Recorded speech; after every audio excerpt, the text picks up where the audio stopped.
आज हम hair transplant के खर्चे के बारे में बात करने वाले हैं कि अगर आपका फ्रंटल हेयर लॉस हुआ है और आपको एक ऐसी टेक्निक से ट्रांसप्लांट करवाना है जिस टेक्निक से सबसे ज्यादा नेचुरल हेयर लाइन आए, तो आपको कितने पैसे खर्च करने पड़ेंगे। आपको हेयर ट्रांसप्लांट करवाने से पहले ये पता होना बहुत ज्यादा जरूरी है कि आपका हेयर ट्रांसप्लांट में खर्चा कितना आने वाला है, और ये जानने के लिए आपको ये पता होना जरूरी है कि आपके ट्रांसप्लांट में ग्राफ्ट कितने लगने वाले हैं। राइट, आज हम बात करने वाले हैं कि अगर आपका फ्रंटल हेयर लॉस है, राइट, अगर आपकी फ्रंटल हेयर लाइन रिसीड हुई और आप फ्रंटल एरिया में ट्रांसप्लांट करवाना चाहते हैं तो आपको कितने ग्राफ्ट की रिक्वायरमेंट होगी, और जितने ग्राफ्ट की आपको रिक्वायरमेंट होगी और रिक्वायरमेंट जानने के बाद हम बात करेंगे कि अगर आप ट्रांसप्लांट करवाते हो अच्छी टेक्निक से तो आपको अपना कितना बजट लेके चलना है। राइट, क्योंकि अगर आपने बजट की प्लानिंग ढंग से नहीं करी अपने ट्रांसप्लांट करवाने से पहले तो ट्रांसप्लांट के बाद आपको ऐसा लगेगा कि आपके साथ स्कैम हो गया है और आप अपने ट्रांसप्लांटेशन के बाद अच्छे से केयर नहीं कर पाओगे। इसीलिए आज की वीडियो काफी ज्यादा इंपॉर्टेंट होने वाली है उन सभी लोगों के लिए जो कि ट्रांसप्लांट करवाने का प्लान कर रहा है या फिर जो फ्यूचर में ट्रांसप्लांटेशन करवाना चाहता है। वीडियो को आप स्टार्टिंग से लेकर एंड तक जरूर देखिएगा दोस्तों।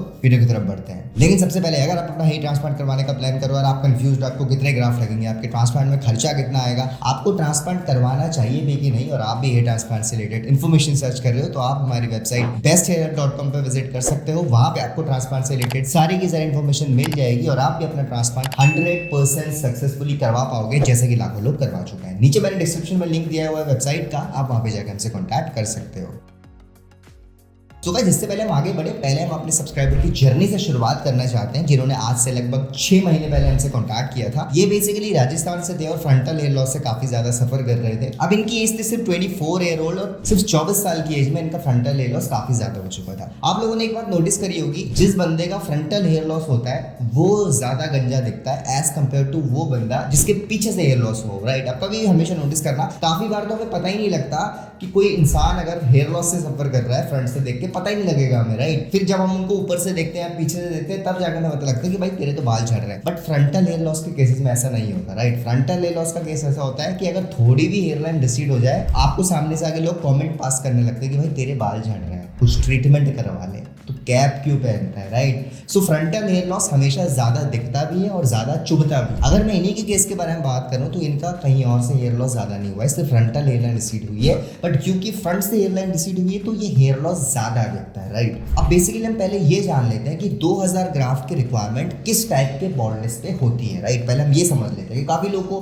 क्लिनिक ने बताया होगा कि आपको 2000 ग्राफ्ट लगेंगे, 1500 से 2000 ग्राफ्ट की आपको रिक्वायरमेंट है। राइट, काफी लोगों को जो वीडियो देख रहा है बताया होगा क्लिनिक की तरफ से, और आपके मन में भी ये डाउट रहता होगा कि क्या मुझे सच में 2000 ग्राफ्ट की रिक्वायरमेंट है। तो पहले ये जान लेते हैं कि 2000 ग्राफ्ट की रिक्वायरमेंट किस टाइप के बॉल्डनेस में रहती है। ठीक है, सो गाइस, सबसे पहले कंडीशन के बारे में बात कर लेते हैं जो कि है frontal hair loss with second and third grade of baldness. Right, जब आपका फ्रंटल हेयर लॉस हुआ हो और आपका ग्रेड ऑफ बॉल्डनेस 2 से 3 के बीच में हो, उस केस में 2000 ग्राफ्ट की रिक्वायरमेंट आप होती है। राइट, अगर आपको नहीं पता सेकंड थर्ड ग्रेड क्या होता है तो आपको मैं रेफरेंस के लिए ग्रेड ऑफ बॉल्डनेस का चार्ट लगा देता हूँ। ग्रेड ऑफ बॉल्डनेस के चार्ट में बेसिकली क्या होता है कि आपके बॉल्डनेस के सर्टेन स्टेजेस डिफाइंड होते हैं, जिससे आप देख के आप पता लगा सकते हो कि मेरा किस ग्रेड का बॉल्डनेस है। राइट, अगर मैं इनकी बात करूं तो इनका भी सेकंड और थर्ड ग्रेड का बॉल्डनेस था। राइट, और अगर आपका फ्रंटल हेयर लॉस है और आपका ग्रेड ऑफ बॉल्डनेस सेकंड या थर्ड ग्रेड का है तो आप ये मान लीजिए आपको 2000 ग्राफ्ट की रिक्वायरमेंट है अच्छी डेंसिटी के लिए। राइट, अब जरूरी नहीं है कि अगर आपका सेकंड थर्ड ग्रेड का बॉल्डनेस ही होगा तभी आपको 2000 ग्राफ्ट की रिक्वायरमेंट होगी। अगर मैं बात करूं फर्स्ट ग्रेड के बॉल्डनेस की भी, काफी लोगों का क्या होता है कि सिर्फ फर्स्ट ग्रेड का बॉल्डनेस होता है, फ्रंटल हेयर लाइन थोड़ी बहुत रिसीड हुई होती है। अब उस केस में भी काफी क्लिनिक्स उनको 2000 ग्राफ्ट बता देते हैं, जो कि बात सही भी है। अब उस केस में 2000 ग्राफ्ट की रिक्वायरमेंट क्यों होती है? क्योंकि उस केस में 2000 ग्राफ्ट में आपके टेम्पल क्रिएशन भी करना होता है। राइट, अगर आप टेम्पल क्रिएशन नहीं करवाते तो आप मान के चलो 500 ग्राफ्ट तो आपके वैसे ही कम हो गए, लेकिन अगर आप टेम्पल क्रिएशन करवा रहे हो, आप टेम्पल्स अच्छे से अच्छी डेंसिटी के साथ बनवा रहे हो तो ऑब्वियसली आपके ग्राफ थोड़े ज्यादा लगेंगे।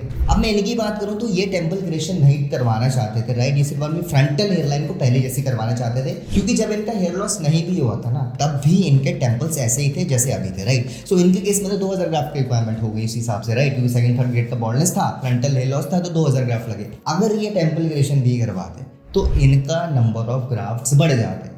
2000 ग्राफ्ट इनके लगे हैं, हो सकता है 2500 ग्राफ्ट्स लगते। राइट, सो गाइस, अगर हम बात करें कि किस टेक्निक से इन्होंने ट्रांसप्लांट करवाया तो मैं आपको बता दूं इनका ट्रांसप्लांटेशन इंटरलॉकिंग टेक्निक से हुआ। इंटरलॉकिंग टेक्निक के बारे में आप सभी जानते हैं, काफी वीडियोस में मैं बता चुका हूं। It is one of the best techniques if you are looking for a good density and for a natural looking hair line. तो इंटरलॉकिंग टेक्निक में आप आंख बंद करके ट्रांसप्लांटेशन करवा सकते हो। इनका ट्रांसप्लांटेशन में इंटरलॉकिंग टेक्निक से हुआ। अब अगर हम बात करें ट्रांसप्लांट के सिर्फ 1.5 से 2 महीने बाद की कंडीशन के बारे में, तो इन्होंने ट्रांसप्लांट के बाद सिर्फ एक बार पीआरपी लिया था। अब इनकी 1.5 महीने बाद की आप कंडीशन देखो तो आप साफ साफ पता लग रहा है जितने बाल इनके लगाए गए थे, जो इनकी न्यू हेयरलाइन बनाई गई थी, वो हेयरलाइंस के बाल सारे झड़ चुके हैं, राइट। क्यों शेडिंग फेज में आप सभी जानते हैं सारे बाल झड़ जाते हैं। तो इनकी कंडीशन अभी बेसिकली थोड़ी स्केरी काफी लोग को लग सकती है, बट इट्स टोटली नॉर्मल। जो भी ट्रांसप्लांट करवाने वाला है, मैं आपको पहले बता दूं, शेडिंग फेज ऐसी चीज है जिससे 90% लोग सफर करते हैं और ये बिल्कुल नॉर्मल है। 2 चीजों से आप हमेशा सफर करोगे, number 1 swelling, number 2 shedding phase. तो इन चीजों को अपने दिमाग में हम डाल लो, आपका भी आएगा, it's part of the procedure, right. अब अगर हम बढ़े 6 महीने के बाद की कंडीशन की तरफ, तो आप देख सकते हैं सिर्फ 6 महीने में पूरी स्टोरी चेंज हो चुकी है। शुरुआत में मैंने आपको बताया था ये ट्रांसप्लांटेशन सिर्फ एक नेचुरल हेयरलाइन के लिए करवाना चाह रहे थे। इन्होंने ट्रांसप्लांट से पहले की जब फोटो शेयर करी थी उसमें भी इनके टेम्पल्स ऐसे ही थे जैसे अभी हैं, बट क्योंकि ये चाहते थे इनकी हेयरलाइन हेयर लॉस से पहले जैसी हो जाए जब इनके अच्छे बाल हुआ करते थे, तो इनकी हेयरलाइन एज इट इज वैसे ही आई। आप देख सकते हैं इंटरलॉकिंग टेक्निक से ट्रांसप्लांटेशन हुआ था, और आप हेयरलाइन के बारे में क्या बताऊं वो आप इजीली देख पा रहे होंगे। One of the most natural looking hairline you must have ever seen. बहुत अच्छी हेयरलाइन इनकी आई है। He is very satisfied with the hairline creation, और आप देख सकते हैं हेयरलाइन इनके फेशियल स्ट्रक्चर को पूरी मैच कर रही है। मैं क्यों बार बार हेयरलाइन बोलता हूँ, क्योंकि हेयरलाइन ही डिसाइड करेगी कि आपका रिजल्ट नेचुरल है या नहीं। आपकी कितनी भी अच्छी डेंसिटी हो, अगर आपकी हेयरलाइन नेचुरल नहीं है, अगर आपकी हेयरलाइन में सिंगल हेयर फॉलिकल नहीं लगाएंगे, अगर आपकी हेयरलाइन के एंगुलेशन और डायरेक्शन सही से नहीं है, आपका रिजल्ट नेचुरल नहीं लगने वाला, और आप 1 से 2 साल बाद बहुत ज्यादा रिग्रेट फील करने वाले हो, राइट। वो पुरानी बात हो गई कि आपको अगर नेचुरल हेयरलाइन चाहिए तो आपको लाखों रुपए खर्च करने पड़ेंगे। ये 2026 चल रहा है, यहाँ पे अफोर्डेबल प्राइस में ही ज्यादा नेचुरल हेयरलाइन आती है एज कम्पेयर टू अनसन प्राइसेस, राइट। इंडिया में जितना ज्यादा कॉम्पिटिशन बढ़ रहा है, फॉर्चुनेटली उतने अच्छे अच्छे क्लिनिक्स भी आ रहे हैं। मैं ये नहीं बोलूंगा कि सारे खराब क्लिनिक्स हैं, हाँ 80% खराब ही हैं अगर मैं ऑनेस्टली बताऊं, लेकिन 20% भी अगर अच्छे क्लिनिक्स हैं तो बहुत बड़ा नंबर है। 20% is a very huge number अगर हम पूरे इंडिया की बात कर लें। तो आपको सिर्फ 20% को चूज करना है, राइट। बहुत सिंपल है ना आप लोगों के लिए, आपको सिर्फ 20% क्लिनिक्स में जाना है अपने ट्रांसप्लांटेशन करवाना है। अगर मैं बोलता है 1% क्लिनिक ऐसा है तो हो सकता है आप लोगों के लिए डिफिकल्ट होता। आप बोलते हैं यार बहुत ज़्यादा रिसर्च करनी पड़ेगी, बट अगर मैं स्टैट्स की बात करूँ 20% क्लिनिक्स हैं जहाँ पे अच्छा ट्रांसप्लांट होता है। हाँ अगर मैं स्पेसिफिकली बात करूँ टेक्निक्स के बारे में या फिर हेयरलाइन के बारे में, तो वो परसेंटेज ऑब्वियसली बहुत ज़्यादा कम हो जाता है। बट अगर आपको एक अच्छा रिजल्ट चाहिए, ऑल ओवर रिजल्ट आपको अच्छा चाहिए, तो 20% क्लिनिक्स में आप ट्रांसप्लांटेशन करवा सकते हो। 20% क्लिनिक्स के लिए आपको थोड़ी बहुत तो रिसर्च करनी पड़ेगी, राइट। और रिसर्च क्या करनी है, आप वीडियोस देखिए ट्रांसप्लांट के बारे में, आप पता करिए आपको कितने ग्राफ्ट की रिक्वायरमेंट है, आप पता करिए आज की डेट में कौन सी टेक्निक्स में ज़्यादा अच्छे रिजल्ट आ रहे हैं। ये 3-4 चीज़ अगर आपको पता हो तो आप ऑब्वियसली आइडेंटिफाई कर लेंगे कि कौन सा क्लिनिक अच्छा है, कौन सा क्लिनिक खराब है। फिर भी आपको कोई भी डाउट है तो आप भी बेस्ट हेल्थ में जाके फ्री गाइडेंस ले सकते हैं, जैसे कि लाखों लोग ऑलरेडी ले चुके हैं। सो गाइस ये थी आज की वीडियो। उम्मीद करता हूँ आपको आज की वीडियो पसंद आई होगी। अगर आपको आज की वीडियो पसंद आई है तो हमारी वीडियो को लाइक करिए, फ्रेंड्स के साथ ज्यादा से ज्यादा शेयर करिए, एंड अगर आप फर्स्ट टाइम चैनल में आ रहे हैं चैनल को सब्सक्राइब कर दीजिए। आने वाले टाइम में बहुत सारी ऐसी वीडियोस लाने वाले हैं जिनकी नोटिफिकेशन डायरेक्टली आपके फोन में पहुंच जाएगी। Thank you so much for watching guys.